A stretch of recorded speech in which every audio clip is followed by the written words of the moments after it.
एक नंबरच झालाय. काय घडलंय रस्त्यात? अशा चरचरीत कोल्हापुरी रश्श्याच्या मागे असतो ते मसाल्यांचा जादुई संगम आणि या लाल भडक मिरच्या ज्या कोल्हापुरी चव देणारा सगळ्यात महत्वाचा घटक आहे. पारंपरिक पद्धतीने कुटलेल्या मिरच्यांचा मसाला बघण्यासाठी मी पोहोचलो रुकडी. तर मी आलो एसआर मसाले रुकडी येते. तर इथं आता मालक आहेत, त्यांना विचारूया आपण हाताने इथं मसाले तयार केले जातात म्हणजे नक्की काय करतात. नमस्कार मॅडम. नमस्कार. तुम्ही ते बघू शकता, या 4 ते 5 प्रकारच्या मिरच्या मी स्वतः मार्केटमध्ये जाऊन खरेदी करते. त्याच्यानंतर चटणीसाठी लागणारे सर्व प्रकारचे मसाले मी स्वतः जाऊन खरेदी करते.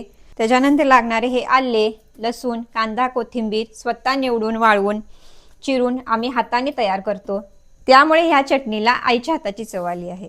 इथलं वैशिष्ट्य म्हणजे मिरच्या आज पण हाताने सोलल्या जातात आणि नुसतं मिरच्याच नाही तर अनेक मसाले सुद्धा इथं पारंपरिक पद्धतीने हातानेच निवडले जातात. तर इथं आल्यानंतर एक गोष्ट समजली, फक्त बुक्काच नाही, 2 प्रकारच्या चटण्याच नाहीत, तर इथं हाताने तयार केलेली हळद पण आहे, गोडा मसाला आहे, गरम मसाला, एवढे सगळे प्रोडक्ट इथं तयार होतात. त्याचबरोबर चिकन आणि मटनसाठी लागणारे मसाले सुद्धा इथं हाताने तयार करून तुम्हाला ऑर्डर प्रमाणे मिळणार आहेत. 28 पेक्षा जास्त मसाल्यांचा वापर करून तयार केलेल्या या चटणीची चव जगात भारी आहे, कारण इथं अजूनही जपली जाते पारंपरिक पद्धत आणि अस्सल कोल्हापुरी चव. घरगुती वापर असू दे किंवा व्यावसायिक, चटणी आणि मसाले यांच्या ऑर्डरसाठी खाली दिलेल्या नंबरवर कॉल करायला लागतोय आणि अशाच दर्जेदार ठिकाणांसाठी मला फॉलो करायला लागते.